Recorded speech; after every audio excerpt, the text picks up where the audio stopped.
But I mean, you should know if you have a working on an inspected vessel or not. No, it's not clipping again. Do it. There we go. Okay, so what does Appendix B apply to? What we call overboard handling systems. Gear used to lower things below the surface of the water, to drag them in the water, or systems that include a tension member that you pay out beneath the surface of the water, which ends up pulling on the overboarding sheave or the winch drum. Now, this seems clear enough to me, but it can be situational what is and is not an overboard handling system. So we're going to go over some examples and first determine what is and is not a overboard handling system, because then you know if these rules apply to your system or not. Okay, so the first example here is a nice research vessel. It's got a winch with a drum. It's a little A-frame here, a tension member, and something that we're deploying overboard. It has 4 features that make it an overboard handling system. It's being used to lower a thing into the water or raise it out of the water.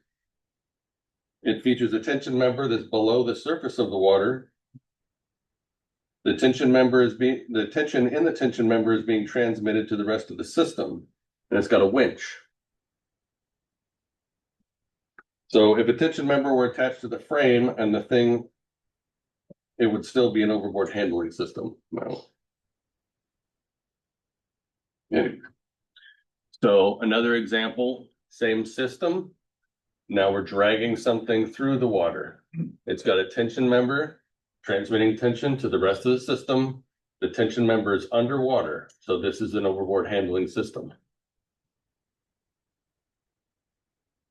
What about this system? What's going on right now? Does Appendix B apply in this scenario? No. Why? Tension member is not under the water. Tension member is not under the water, right? So if you're putting, say, a big floaty thing like a buoy or something on top of the water, then Appendix B doesn't apply to that situation. Same thing here. You're dragging a thing, some sort of sled, but it's on top of the water. So Appendix B doesn't really apply here. What about this? What's that? You got a winch and a tension member and some big weird thing that's kind of halfway in the water and halfway on the ship. What sort of thing might that be? Mooring. A mooring. There you go. Maybe a streamer, one of those floaty antennas, the eels, something like that. Appendix B does not apply to this situation. Like a mooring is an instrument. It's the instrument, the thing. It's not being dragged under the water. So, what about that? The thing is underwater. We're dragging it behind the ship underwater. Is that an overboard handling system? There's no tension member. There's no tension member. There's no winch. So it's not an overboard handling system, or the rules don't apply to it anyway. Yeah. Okay. So there's our Kraken. That's supposed to be a Kraken. Matt mentioned the Kraken test yesterday when we were discussing safety. So why are we so worried about this underwater tension member? Because of entanglement. That's what we call it when the tension member or the thing we're deploying becomes tangled in something underwater. A large moving ship has an enormous amount of momentum. No earthly force is going to stop it. If a large moving ship is suddenly tethered to something on the ship is going to break, either the handling system or the ship. We feel it's safest and less costly if the tension member breaks before anything else does. For this reason, Appendix B contains rules to ensure overboard handling systems can be pulled on until the tension member breaks or until it's let go of in some way. Let's take a look at those rules. The rules involve I guess, how they must be designed, how we test them to make sure that they're as strong as we think they are, how we must label them so people milling about them and looking at them, the operators know how strong they are, if they're going to exceed how strong they are. We have to, there's rules about training. It could be a really awesome system, but if somebody has no business operating that system, is in charge of that system, people might get hurt one way or the other. Or the limits of the system might be exceeded accidentally. And we have to document our efforts. That way we can prove to regulators, inspection teams, or whatever that we're doing our jobs, or heaven forbid, lawyers. Hopefully that never happens, but if we have documented our efforts, then hopefully we won't get in trouble. So the first design rule has to do with stress. What is stress? Well, it's the amount of pressure per square inch in a structural member or something. So imagine if we have a beam here and we put a force on it, the top is being squished, putting a stress on the beam. The bottom is being stretched, putting a stress on the beam. The intensity of that squish or stress is what we're talking about. A squish or stretch is what we're talking about when we're talking about stress. So the rule in Appendix B about stress is that whatever the yield point of the material is, that's when the material stops being elastic or stretching and snapping back. It stretches and then it doesn't ever snap back, it's wrecked. Whatever the yield stress of the material is, divide that by 1.5, and that's the maximum stress you can have in your system. And if it makes more sense, yield stress divided by 1/2 is the same as saying 67% of the yield stress is the most we can have in our system. Minimum strength is the rules about how strong the system has to be. On inspected vessels, the ones over 300 gross tons or more, the overboard handling gear must be designed to be pulled on until its tension member breaks, as we already said. In Appendix B, it's worded a little bit differently than that. It says, for inspected vessels, system components shall be designed as a minimum to withstand and operate in excess of the nominal breaking load of the strongest tension member used. So there's a lot of confusion about what withstand and operate means. First, it means if you pull on it as hard enough to break the tension member, it still works, right? That's withstand. It also means, well, withstand and operate. It still operates after that, so it still works. Withstand means that it has to hold fast. So if it's an A-frame and there's a hydraulic cylinder it can't move while you're testing it. Or when you put that nominal braking load, that greatest load on your piece of equipment, a winch's drum has to, hold fast. The brake can't slip, stuff like that. It does not mean that the overboard handling system must be able to lift or pull hard enough to break its tension member. That's a common misunderstanding. So those were the rules for inspected vessels. For uninspected vessels, it's a little bit different. For uninspected vessels, the overboard handling system also has to withstand the breaking strength of its tension member, except if there is some way to let go of the tension in that tension member before it breaks, before its design line tension is exceeded. So we can do that on an uninspected vessel in 3 ways. We can install a weak link in the system. That usually goes between your science package and the tension member. It's just something that breaks before, the rest of the system does. It can be a bolt, a weak link of chain, just anything. The torque limiters. Torque limiters, that's usually a component of the winch. It is a component, like it could be a relief valve, for example. or something that allows the winch drum to slip if it gets too much torque on it. And auto render, that's also a torque limiter that would be a feature of the winch. It's basically a torque limiter, but it's programmed, part of the program. Somehow the winch measures the amount of torque on the drum, and if the maximum torque is exceeded or the maximum tension in the line is exceeded, it just pays out a little bit until it's not exceeded anymore.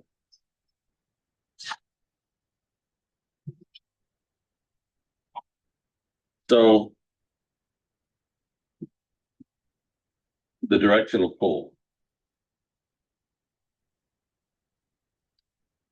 Last design rule when it comes to strength has to do with the direction of an overboard handling system or a component of one is designed to be pull on. Because we have a tension member in our overboard handling system, it could be pulled on in any number of ways, in ways you don't necessarily expect it to.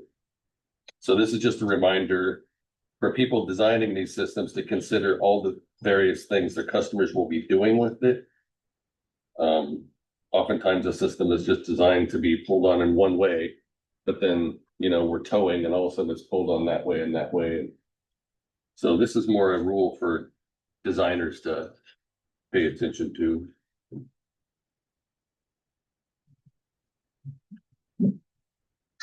There are some recommended design features. Recommended. I don't know why it says recommended. Everything but the last one is mandatory. So the systems have to have guards to protect people from pinch points, for example, other ways that people can stick their arm in the equipment and get hurt, or shield them from dangerous voltage, that sort of thing. Has to have signaling devices. Signaling devices have to be installed to warn people that the machinery is starting. It's very important when machinery is operated automatically or remotely. So if you have a winch on the deck and there should be some sort of light on it or something saying it's energized so people don't start fooling with it. Has to be emergency stops at each operating station. There should be one preferably right next to the equipment too, because sometimes the operator can't see a problem. You can hit the e-stop. Electrical safeguards must be in place to accommodate lockout and tagout procedures. There have to be fuses or circuit breakers preventing the electrical overload as well. Manual operating devices.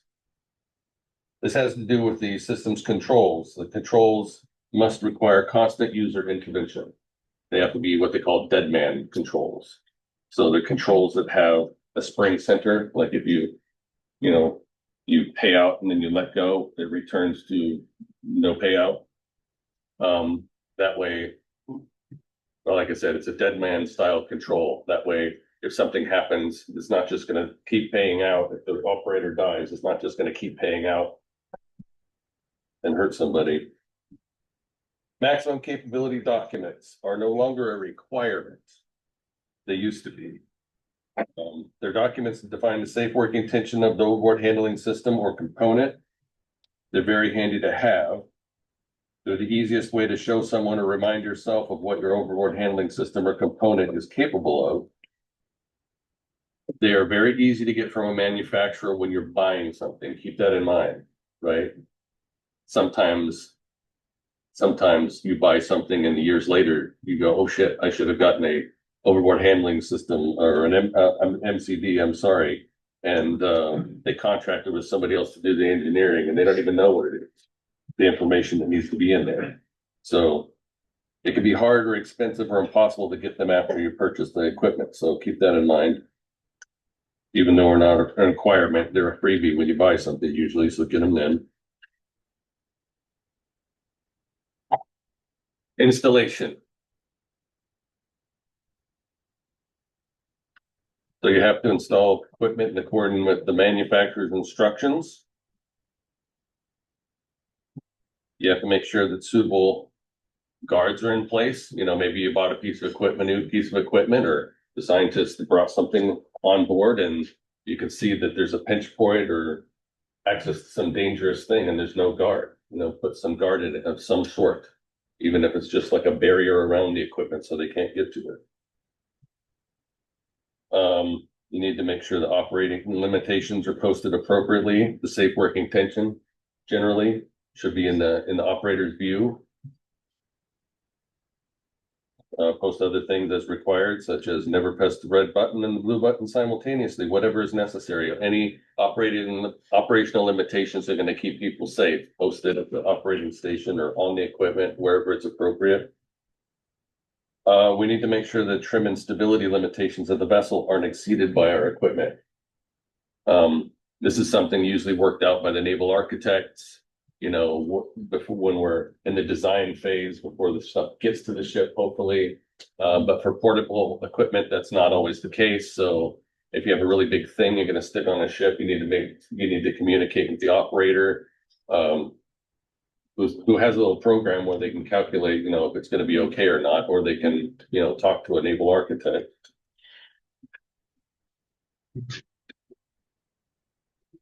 Now we're going to talk about testing.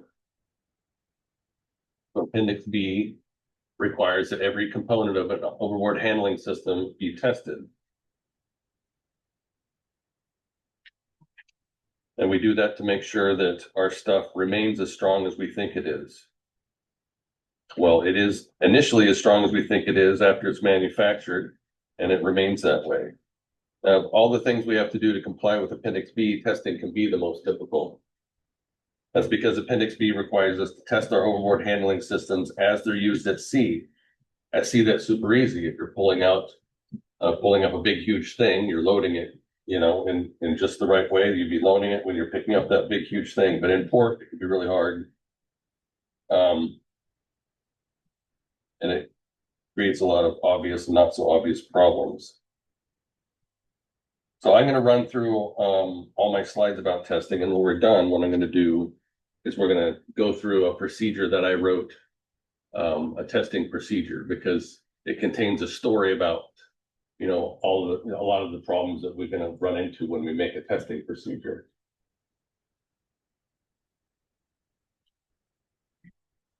So we test every component of an overboard handling system in one way or another. Deck hardware, they're unique. It's unique because we don't have to load test it. We load and test it in another way, or we test them in another way, and I'll get to that in a minute. Every other component has to be load tested. It could be done piecewise, one thing at a time, if that's most convenient, and sometimes that's what makes sense. If you have a couple portable things that you're going to bring to a ship and use with the ship's equipment too, then have your things tested, and hopefully the ship has their stuff tested too, and then everything's tested. Or you can test it as a system. You reeve a line through the whole darn thing, hang a weight from it, test it that way, and then everything's done all at the same time. We test our overboard handling systems when they're brand new and every 5 years after that.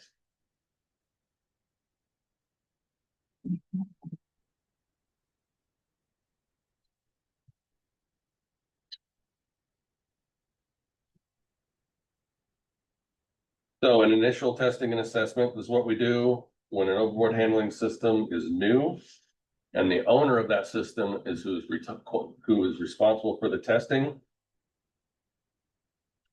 If the gear is part of an inspected vessel, you need to invite the Coast Guard to witness the test. That's part of the CFRs. Before conducting the test, we look at the gear and ask ourselves, does this look like it's going to do what I want it to do? Is it suitable for the task? If it does, we test it by putting a big load on it, generally a big bag of water or a test weight. You can also pull against something else that's solid. You know, it can, if your system's small, you might be able to reeve a line through it and just bolt it to the deck, attach to the deck somehow. That's way easier than a water bag. That's not always possible. So we test it to 125% of the system's safe working tension or component if you're testing a component. And after we carry out the test, we inspect everything to make sure it remains okay. So after the initial test, we test it every 5 years, our systems or our components, either one. Once again, you test either the whole system or each individual component. It doesn't matter as long as it's being tested every 5 years. As I said before, deck hardware is a little bit different. You don't actually have to load test it. You have to inspect it, make sure it's not damaged, like that hair length might be elongated, or we get wear in the little places here and here, for example. We inspect it to make sure that all the writing and stuff on it that says what size it is or what capacity it has, we can still read it, we can still identify it, and for any obvious signs or damage or wear. Once again, this has to be done every 5 years. Deck sockets. If your components like a winch are bolted to the deck, then those deck sockets are part of the overboard handling system. You do not have to test every deck socket on the ship. You just have to test the ones that overboard handling systems. Well, you don't have to test them in accordance with Appendix B. If it needs to be done for some other reason, then whatever. But for our purposes, you don't have to test the ones that aren't being used for overboard handling systems. You need to mark any that are broken. So how do you test a deck socket? There are contraptions out there that you put on the deck and you thread into the deck socket, and it uses hydraulics or some other way to pull on the deck sockets. That's one way. I'm not entirely sure how that translates to how it's being used at sea. And if you're going to go that route, then probably take a look at like how strong these deck sockets are supposed to be and in what direction before you start, using a hydraulic ram to pull up on some of them, because deck sockets tend to be super strong in the plane of the deck, and they're not always so strong like getting pulled up on. So you can pop a deck socket if you're not careful. But at any rate, in my view, the best way to test these deck sockets is when everything's bolted to it. If you have the whole system in place, your winch is bolted to the deck or whatever the equipment might be, and then you reeve a line through the whole system and pull on it to 125% of the safe working tension, you've tested everything in that system and the deck sockets and exactly the way they're going to be used at sea. Now, best doesn't mean doable. I understand if some scientist shows up with some random piece of equipment, it's going to be hard to test those deck sockets and the whole piece of it, the whole thing at the last minute when you didn't even know that piece of equipment was, going to show up necessarily. So take that with a grain of salt. What's best and what's not. So here's the test procedure. I'm going to go through and hopefully I can read it from the screen because I didn't print it out. So this is for Sally Ride's CTD handling system. And once again, I'm just going to go through it and tell the story of why, there's nothing that says what has to be in the testing procedure, right? You have to have a written procedure. This is mine. I'll tell you why I did the things I did. If you think it's awesome, do it. If not, whatever. But number one here, it says UNOLS RVSS Appendix B requires OHS to be tested to 125% of their safe working tension every 5 years. I did that because the first question I asked is, this is bullshit. Why are we doing this? So that's thing one. When they read the procedure, the first thing they see is why we're doing this. Number two, this procedure assumes the NBL, the nominal breaking load of the system's 322 diameter cable is 10,000 pounds. The safety factor used on the cable is 2.5. The safe working tension is 4,000 pounds. So that makes the minimum required test load 125% of the safe working tension, which is 5,000 pounds. So that's where we came up with the minimum tension we need to use for the test. Thing three, in this procedure, the test load is 10,000 pounds. That makes no sense, right? I don't see a whole lot of reason to ever test a system to more than what you're supposed to test it to. It's already 125% of what it's supposed to see at sea, but there's a story behind that too.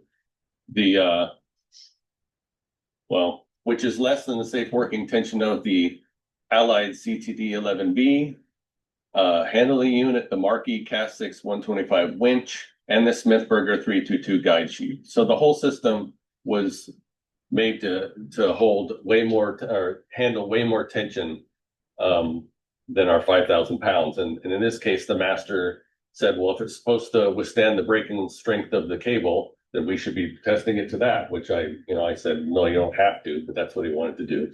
So anyway, there's evidence in here. There's evidence. Oh, it doesn't show. That sucks. Okay, so there's evidence in here nonetheless that this isn't going to hurt anything. There's a safe working tension of everything. It's less than those things. That's not always going to be the case. Your test load is generally going to be a little bit more than something safe working tension. But the safe working tension, again, it's the tension under normal that you're allowed to put on the system under normal circumstances, not ever. You do need to use some judgment. If your test load is 5 times more than the safe working tension, that's probably not a good idea. But if it's 10% more or 25% more, that's probably fine. And that's probably what we're supposed to be testing it to anyway.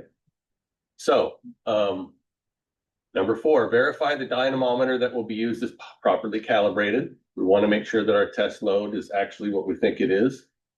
Verify the winch tension meter is properly calibrated so that the operator knows what tension is being applied to the system. 6, disable the winch's render and recover function. That was a revision. The first time we did this test, in this system, there is a switch or a button that you push to turn on and off render and recover. Render and recover is this automatic letting go of the tension member if there's too much tension in it, right?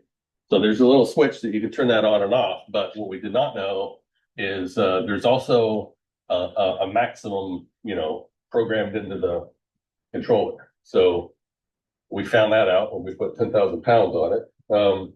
So if you've never done this test before, it might be wise to contact the manufacturer, and run what you're about to do by them. And then they can, say things like, well, that's going to, render the line. And then your water bag with the valve underneath is going to go, and you can't get the water out. That's exactly what happened to us. So that was hence number 6. 7, remove the termination from the CTD cable if required to completely haul it in. 8, haul in the CTD cable completely. 9, reeve a length about 110 feet of 3/8 diameter Samson Am steel blue line through the OHS with a spliced eye on its working end. This will be the test line. So in our case, our test load is going to be 10,000 pounds. That's right about the nominal breaking load of our cable. So we can't use the cable. That's not always the case. Sometimes your breaking strength of your line or your tension member is way less than your test load. So you can just use your tension member if the termination can handle that amount of tension. In our case, we can't. So what we do is we, like I said, haul in a length of am steel line of approximately the same dimension. It's soft, so it kind of conforms to the sheave anyway, even though it's just a tad bigger than the 322 line it's made to handle.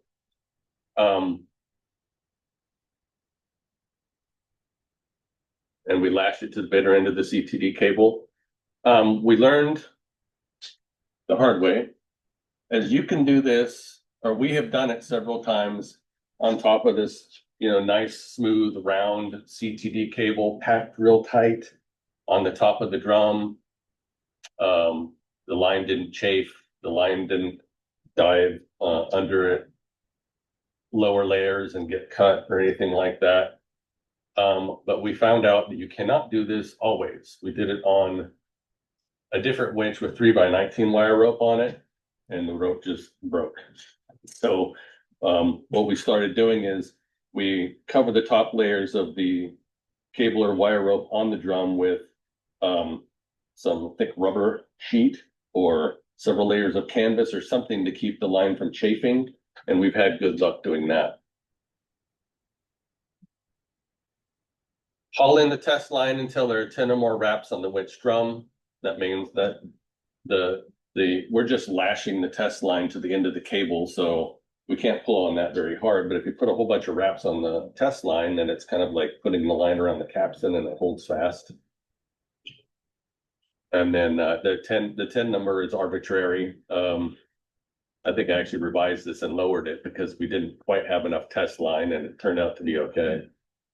Attach a dynamometer to the splice die on the test line. Attach the water bag to the dynamometer. Place the side handling unit in the cast and towing position. Pay out the line is required to keep the dynamometer well below the handling unit. So in this case, it's the cast system. If you're not familiar with it, it's like a robot arm. It goes, you know, and we put it in a position where it's over the side of the ship to do the test. Ensure the jib, the robot arm has a little retractable end and stuff. It's not real strong when it's extended. We have to do the test with it all the way in so we don't damage the jib boom. Ensure the jib is completely retracted and within the limits shown in figure 1 on the following page. Ensure it remains that way throughout the test so we don't break it. Ensure the water bag is in the proper position for the test. Clear of the side handling unit, the vessel, and not above anything that might be damaged if the bag or the OHS should fail.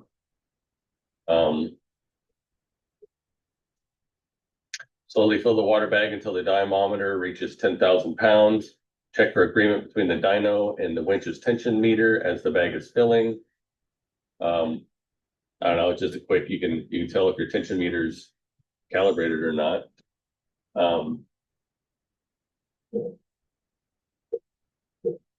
And as you're filling this water bag or slowly putting, when you're filling a water bag, when you haul up a test weight, then all the weight's on it all at once and you can position it and it kind of stays there. But when you're filling up a water bag, obviously it just gets heavier and heavier and heavier and your rope stretches and stretches and stretches. So you need to be careful to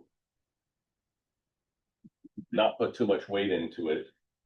At first, just try to figure out what the rope's going to do and where the water bag's going to be. You may need to haul in, you know, to reposition the water bag. You can't haul in if it's more than the winch's pull. So you need to be conscious of that. Wait 5 or more minutes. Inspect the system for signs of failure while you wait. That's arbitrary. I don't think it's actually said that you have to wait any given amount of time. Release the water from the water bag. Remove the test line from the system. Put the winch's render and recover function, if it has one, in the same state it was before the test was conducted. We don't want to turn it all the way off if it's needed and keep it that way. Let the vessel master and the winch and wire engineer, that's me, know when the test is complete so they can make note of it in the appropriate vessel logs, NS5, and the UNOLS wire pool database. I don't know that we have to put it in database anymore. It used to be, I think Appendix A required that you didn't put any tests in the log. At any rate, the master, it's, you know, part of the federal law that requires this to be done, even though this is about Appendix B, it's based on a federal law. The master has to log it in his logbook. So you need to tell, I mean, I would be very surprised if the master didn't know this was going on, but at any rate, give the test line to me and I'll inspect it, keep track of the number of tests that's used for it, have it tested and discard it as required.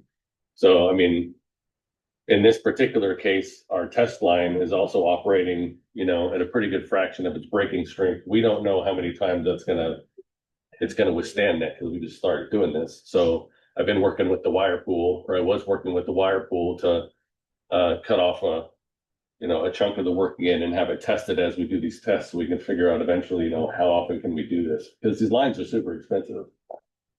The big ones are anyway.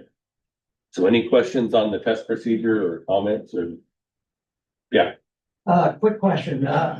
Once you work out all the kinks of your testing procedures, how long would it typically take you to do a test? A morning or an afternoon, several hours. Appendix, okay. And not that it necessarily has to take that long, it just seems to be how long it takes. Yeah. We have to, herd all the goats and get everything in motion and, Yes. okay. So, let's see. So now we're moving on to labeling requirements. So after an overboard handling system or component is tested, it has to be labeled. With the exception of deck hardware, as we said, it has to be labeled with a test date and a safe working tension. Labeling can be done at the system level or component level, whichever is convenient. A diagram showing the applicable tension member angles for that safe working tension, should be visible whenever possible. It's almost never possible. That's just what Appendix B says. I mean, here's a couple cases on the right-hand side where it's possible, a sheave, and it shows the angle around the sheave, but like, if it's say an A-frame, like you're not gonna get all that business if it's this at this angle and this at that, and it's not going on the A-frame. So there's actually some debate, well, what should we put on something that has whose safe working tension is conditional, if there's a whole bunch of safe working tensions. And I don't know what to tell you there. The convention in generally, having looked at the rules for different classification societies and whatnot, the convention is that if there's one safe working tension, you stencil that number on the piece of equipment. If it's conditional, the safe working tension goes in the form of a load chart that the operator sees. But your organization, since some number is required, your organization will have to determine what feels good to you. Some people think that the lowest number should go on the piece of equipment. And that way, no matter what is done, it's going to be okay. If they say, oh, it's 5,000 pounds, don't use 5,000 pounds, then they operate at 4,000 or 5,000. Some people think that, well, then if some condition exists where we can use more than that and we have to use more than that, we just broke some sort of rule, right? We just did something bad. So like I said, it's up to your organization to figure out what should be stenciled if it's conditional. And again, we don't label the deck hardware with any safe work intention. It's got its markings on it if it passed inspection. So Appendix B requires some records be kept. When you test something, you have to make note of the test date, what procedure was used. If you have some sort of digital system that you maintain your test records in, then the procedure should probably be attached to that, work order that you made or whatever. And you need to make note of the people who did the test, the names of those involved. And in these same logs, make sure you record anytime the gear is inspected, repaired, or experiences a casualty. Now, repair, I mean like a major repair. Somebody's chipping the paint and painting it. That's not going to affect the strength of the equipment. But if you replace a major component, that should be noted.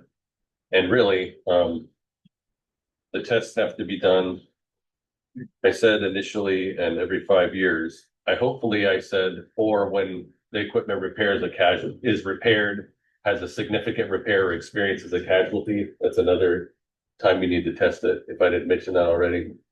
But that's handy information for an inspector. They can see something was repaired, so they can see, oh, did they test it after that? Or there was a casualty. Was it repaired? Was it tested after the casualty? So training, Appendix B requires that we have a formal training program. Formal just means written. It doesn't say what the thing has to contain mostly. But all operators of the equipment have to complete the program.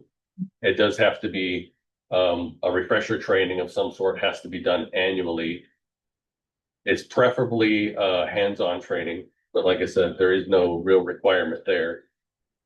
And the program has to have auditable records so that inspectors and lawyers and whatnot can verify that the person operating the equipment was indeed qualified to do it. So back to maximum capability documents. This was a nice to have. I get a lot of questions about what an MCD is. So I'm going to elaborate a little bit. In the past, they weren't optional, but they are now. At a minimum, an MCD defines the safe working tension, the tension that's okay all the time, the greatest tension that you could use under normal circumstances. And if it's known, the design line tension of the system. Preferably, it would also include the reaction forces that the system is going to be putting on the ship. This is especially important if it's the MCD is for a portable piece of equipment. The ship needs to verify that it's going to be okay to bolt it to the ship. Or in cases like for a block, for example, you need to know what the reaction force the block is going to be putting on the A-frame, so you know what size shackle you have to use. Situations like that. And I'm going to show you some examples of some MCDs that I have, just so you know what this might look like. So here's one done by Smithburger Marine for a block that we have. Notice it includes the safe working tension, the design line tension, and this Fmax it has here. This is the reaction force. This is how much force it's going to be putting on the ship when you put the safe working tension on the block, and it shows the angle of the line as it goes over the block when they define the safe working tension. Again, handy so you could figure out what size shackle to use. I mean, hopefully this hole tells you what shackle to use, but notice that the design line tension and the safe working tension are the same number. There's nothing in Appendix B that says what the safe working tension has to be. I often get asked, well, how do we figure out the safe working tension? That's usually something the manufacturer specifies. I mean, oftentimes something has a design line tension that's pretty big and the safe working tension is pretty small. That's usually so that, the piece of equipment lasts longer. But if there is no safe working tension defined, then it's just anything lower than the design line tension. We're about 6. 6 minutes, perfect. Overboard handling, OHS operators manuals, they are a requirement now. So they are a manual that you put together that gives a description of the layout of the OHS. It includes its test procedures. It's just this pile of documents pertaining to the equipment, kind of a minimum amount of information that should be available. Procedural safety requirements, anything that's in the manuals or not in the manuals that has to be done for the system to be operated safely. Operating training procedures, references to component manuals. You don't have to have the manuals themselves in this document. That could make for a very big document. But do list, what manuals you have on hand or you're referencing, and the maintenance procedures. So as you're going along trying to figure out, what you have to do to get your existing system to comply, or you're going to make a system, you want to make sure that what you're making is going to comply with Appendix B. I made these checklists that are available. I'd like to say they're straightforward, but they're not. It's basically just going through, I read through Appendix B and listed every single requirement in there. So some apply to the given situation and some don't. So that's not entirely helpful. But if you email me or something and you tell me, this is the kind of system or this is what I'm trying to make, what do I need to do to make it comply? I could pare this down to what you need to know. That's a tool you have at your disposal. You can reach out and get from me. Are there any more questions?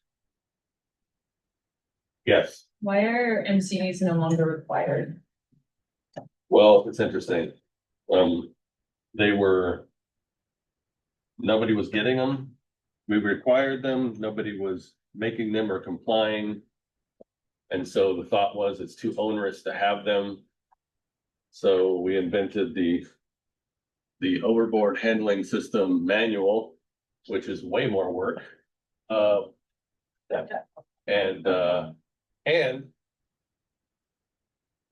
it's not a requirement in Appendix B, but there's a section 0 in all the ones I make that actually have the safe working tension, the operational limits of the system included. The safe working tension and the design line tension, if we know it. I stick it in there anyway, so it's kind of like an MCD too. But yeah, it was just seen as a whole lot of work. Example of that is for years that was like old transitions from the Navy that we had zero documentation. Yeah, Right. I mean, I Don't bomb proof and bulletproof, Yeah. but every you don't now know. and then you get like a random portable winch and it's like, this was in the back of the warehouse and we want to use it now. And that'd be awesome if you had an MCD, but it's never that easy. Yeah, you're never gonna find one. Yeah. I mean, the You're lucky you MCD, can find a maker plate and who made that. the information in the MCD tells you if you comply with the federal law and Appendix B. So, I mean, it seems like it's containing information that you should already know. But I mean, that's not always the case. You know, sometimes we have some mystery piece of equipment and we don't know what direction we pull on it, et cetera. So at any rate, that's why it's no longer required. It was kind of a liability to have a requirement that nobody was meeting for long periods of time. So there you go. Any other questions? Yep. You mentioned an overboard handling system document. Is that something that's a component of the research vessel safety standards now? The overboard handling system. Manual? Yes. Manual? Yeah, that's part of the RVSS. That's yeah, that's in Appendix B. That's part of the, Appendix B. It's not. And you know, one of the hardest things about how do I make this document is what it's supposed to look like. And so I've made them for our ships. I've made them for several other ships. And so if you reach out to me, I can show you, you know, examples of what these look like. The ones I made anyway. Is that the master document where you include, for example, your sheaves? It's the entire system of components that go into an overboard handling system. Yeah, it has So you've the, got things like the winch, you've got the A-frame, you've got the sheave, you've got the. yeah, it contains a detailed description of the OHS layout. It's got diagrams that shows how the, you know, hopefully how the line goes through the whole system, points out, you know, what the components are. Yeah. And when you put all this together, it's a pretty big document. So, but anyway, yeah, get a hold of me if you want to take a look at what mine looked like. You can make yours however you want, so long as it has these things in it. And you could use that as an example. Any other questions? You want to mention the minimum thing we're talking about? What minimum thing? The 1,000-pound braking strength of the tension member, and it's being. Oh, yeah. Thinking about doing it with safety Something the committee. safety committee is mulling over at the moment, is we often have these tiny little systems that sometimes they're just like little fishing out, you know, downriggers type things, or you know, the VMP systems, these little tiny winches that, you know, have 1,000-pound braking strength string. So we're asking ourselves these are things that we're constantly having to give waivers for. Or we see them, we're like, oh, like I know that's. Anyway, at any rate, Somebody online need to ask a question. we've decided that there probably should be a lower limit to when all this stuff should be replied. And what we're thinking about at the moment is if the design line tension of the system, well, if the braking strength of the on the system is 1,000 pounds or less, then maybe all we need to do is safety assessment. You know, if this thing fails, how are we going to keep anybody from getting hurt? For example, don't put anything between the equipment and the sea in case it, you know, something pops off of it, or so it's something we're mulling over. but it's not in Appendix B just yet. We have Fred online. I think it Yes. says, Fred, do you want to ask your question? Sure. Yeah, so my question is, you mentioned that winch brakes are required to hold up to the braking strength of the cable, same as the steel structure of the OHS. Can you confirm that? That's correct. So the question was, does the brake on the winch have to withstand the design line tension? Yes. And do you think that all of the winches really do hold that? Do I think that all the winches fully do hold all that? No. Yeah. That's often a sticking point, especially when we have sometimes these really well-designed systems come on board. They were classed, they were designed by some other set of rules that are a good set of rules. They're just not our design philosophy. And the brakes don't hold. In fact, some people have made things that it's like, well, we don't, if it's pulled on really hard, we don't want it to break. So we'll just, use the brake as some sort of clutch, but that's not in line with what Appendix B requires.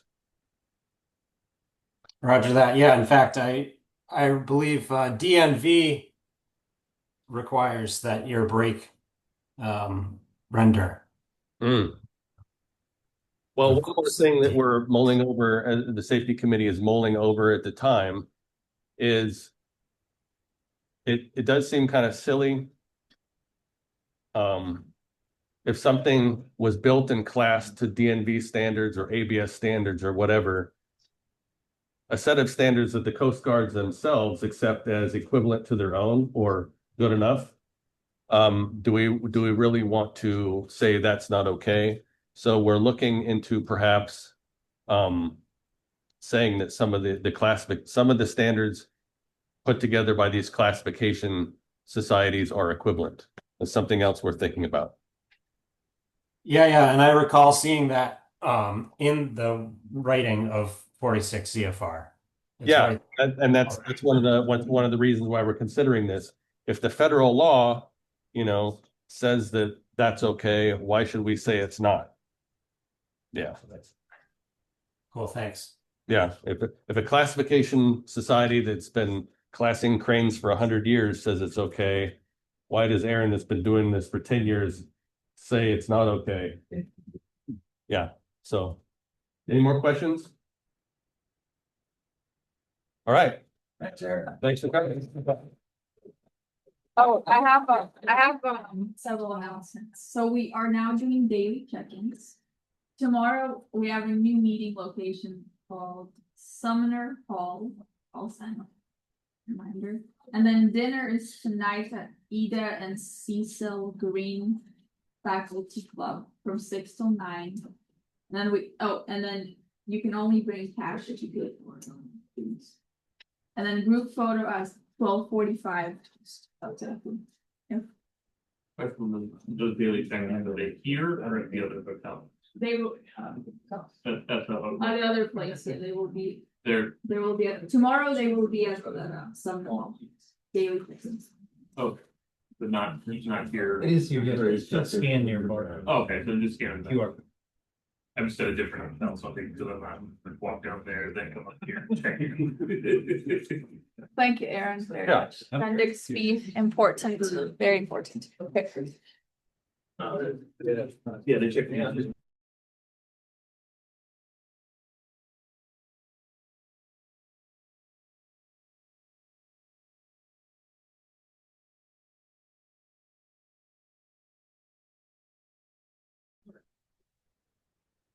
Well, that was terrifying. Okay. So yeah, okay. So I play outside a lot. These are the things that I like to do, la la la, and we're gonna talk about it.